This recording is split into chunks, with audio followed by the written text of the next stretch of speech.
Sekarang kita masuk untuk metode numeris yang pertama. Untuk kasus multivariabel, kita punya metode yang disebut sebagai Steepest ascent atau Steepest descent. Dia akan dikatakan Steepest ascent ketika kasusnya maksimasi, dan dia akan dikatakan Steepest descent ketika kasusnya minimasi. Metode ini menggunakan turunan untuk menuntun arah pencarian nilai optimal dengan cara mengubah fungsi multivariabel seolah-olah menjadi fungsi single variable. Di metode ini kita akan menggunakan konsep gradient vektor yang akan mengubah fungsi skalar menjadi fungsi vektor. Gradient vektor f akan merepresentasikan turunan parsial pertama vektor dari fungsi f. Jadi kalau semisalkan saya punya fungsi x dan y, karena kita bicara multivariabel ya, maka gradient vektor f adalah turunan pertama dari fungsi yang kita punya terhadap x dikalikan dengan i, yaitu vektor untuk variabel x, ditambah turunan pertama fungsi f terhadap y dikalikan dengan j, yaitu vektor untuk variabel y. Konsep penyelesaiannya seperti ini. Semisalkan saya berada di sebuah titik inisial ya, x 0, jadi x vektor, sini saya ada di titik ini. Kemudian saya ingin mencari titik optimalnya ada di mana. Semisalkan titik optimalnya ada di sini, ya. Tetapi ini belum diketahui. Maka di titik saat ini saya perlu tahu sebaiknya ke arah mana saya bergerak sehingga saya mencapai titik optimal.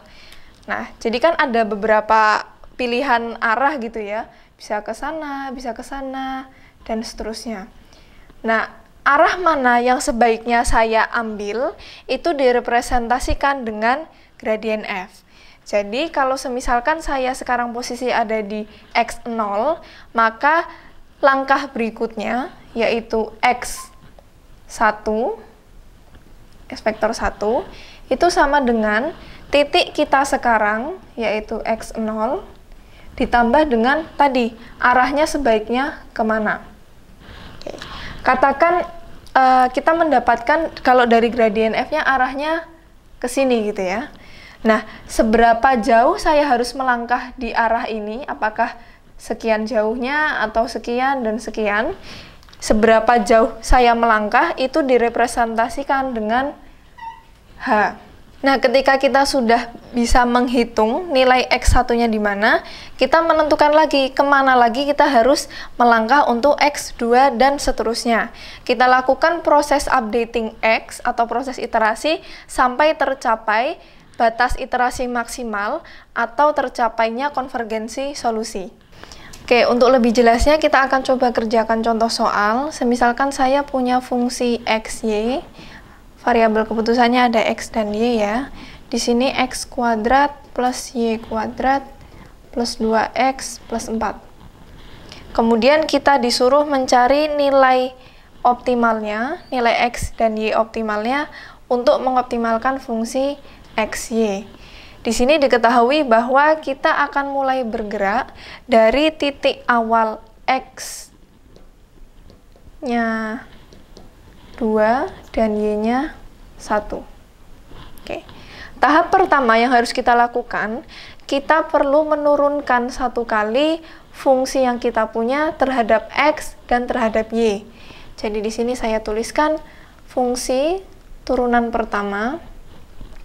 Jadi fungsi turunan pertama, fungsi yang kita punya terhadap X ya, kita akan punya 2X plus 2, sedangkan untuk turunan pertama terhadap Y, kita akan punya 2Y, oke, 2Y saja. Nah, setelah itu kita perlu evaluasi nilai X dan Y saat ini menggunakan fungsi turunan pertama. Di sini kita masukkan nilai X-nya dimanapun kita melihat X di fungsi turunan pertama. Jadi di sini saya akan gantikan nilai X di sini dengan X yang kita punya saat ini. Saya akan dapatkan hasilnya 6. Dan untuk fungsi turunan terhadap Y, saya akan dapatkan Y-nya saya ganti dengan 1, maka saya akan dapatkan 2. Artinya, kalau saya representasikan dengan gradien vektor, itu saya bisa tuliskan 6i plus 2j. Karena vektor i terasosiasi dengan variabel x dan vektor j terasosiasi dengan variabel y. Kemudian kita akan mencari titik berikutnya. Untuk langkah berikutnya, saya bisa tuliskan untuk vektor iterasi plus 1 gitu ya. I plus 1 sama dengan titik kita saat ini ditambah dengan arah gerak kita dikalikan dengan berapa jauh kita melangkah. Nah, untuk yang pertama kita akan mencari titik di iterasi pertama kan, karena i-nya masih 0. Sama dengan saya punya titik semulanya, x-nya 2 dan y-nya 1. Ditambah dengan h-nya masih kita belum tahu, dikalikan dengan gradien vektor. Kita punya 6 terasosiasi dengan x dan 2 terasosiasi dengan y. Oke. Atau saya bisa tuliskan 2 plus 6h dan 1 plus 2h. Di mana 2 plus 6h itu merepresentasikan x dan 1 plus 2h itu merepresentasikan y.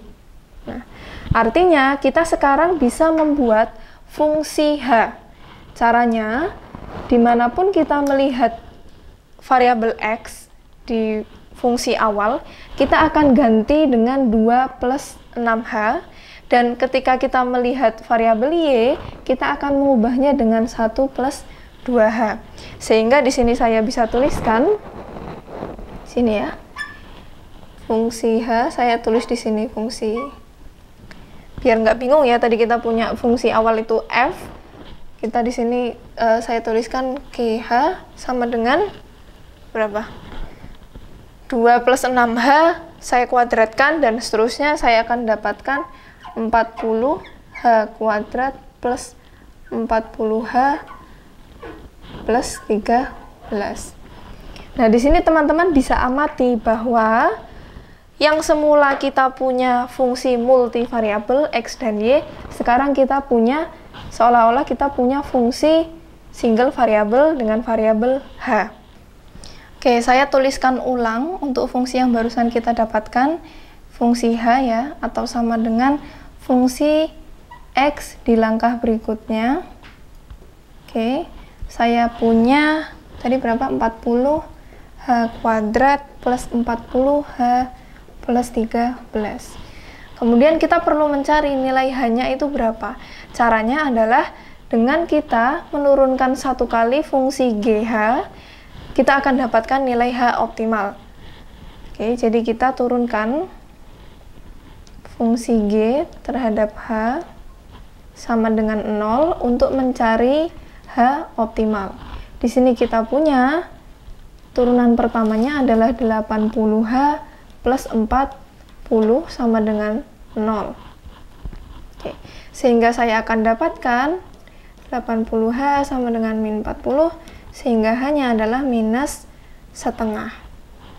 Nah, kita dapatkan nilai h optimal untuk tahap ini adalah minus setengah.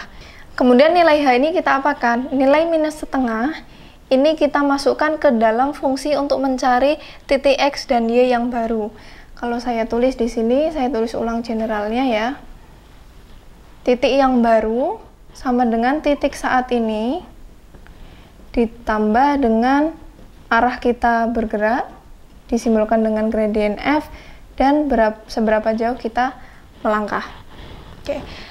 Karena tadi kita sudah punya nilai x awalnya adalah 2 dan 1, dan kita punya fungsi 2 plus 6h dan 1 plus 2h ya, untuk titik yang baru, maka setiap kita melihat h, kita akan substitusikan dengan ini, minus setengah. Oke. Nah, dari situ saya akan dapatkan nilai x yang baru adalah minus 1 dan nilai y yang baru adalah 0. Kemudian kita hitung nilai fungsinya ketika kita menggunakan nilai x dan y yang baru.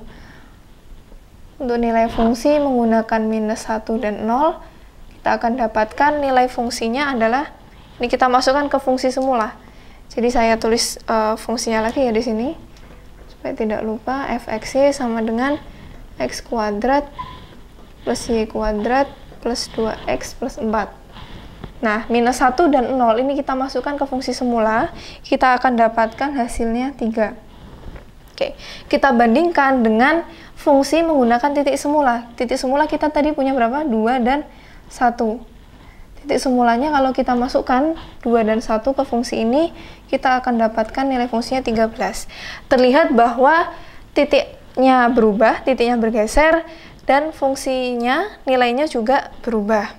Sekarang kita masuk ke iterasi kedua, kita sekarang punya titik inisial baru. Jadi kalau tadi di awal di soal kita punya titik inisialnya 2 dan 1, maka setelah perhitungan tadi kita mendapatkan titik inisial yang baru, yaitu x-nya min 1 dan y-nya 0. Nah, kemudian tahap selanjutnya itu mengulangi proses yang sama dengan yang kita lakukan sebelumnya, yaitu kita masukkan nilai min 1 dan 0 ini ke dalam fungsi turunan pertama. Jadi saya punya untuk turunan pertamanya tadi saya tulis lagi ya, 2x plus 2, dan turunan pertama terhadap y adalah 2y. Saya ganti dengan min 1. Oke, ini saya ganti dengan 0. Saya dapatkan di sini ada 0 dan di sini ada 0 juga. Oke. Sehingga saya di sini punya gradien vektornya sama dengan 0i plus 0j.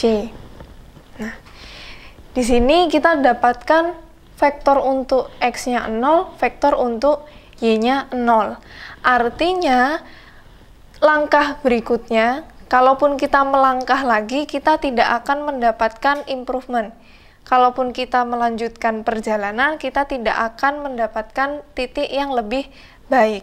Maka proses iterasi selesai, dan artinya nilai x optimal kita dan nilai y optimal kita adalah min 1 dan 0 dengan fungsi tujuannya menjadi, jadi saya bisa tuliskan di sini x star dan y starnya adalah min 1 dan 0 dengan nilai fungsinya, saya tulis di sini ya, dengan nilai fungsinya adalah, tadi kita masukkan ke dalam fungsi yang semula, tadi kan kita dapatkan 3. Nah, kalau kita bandingkan nilai 3 dengan yang sebelumnya, tadi 13 ya, itu kan nilainya turun. Dan di iterasi ini diketahui bahwa kalaupun kita melangkah lagi, kita tidak akan mendapatkan improvement. Artinya kasus ini adalah kasus minimasi. Kasus menggunakan steepest ascent selesai.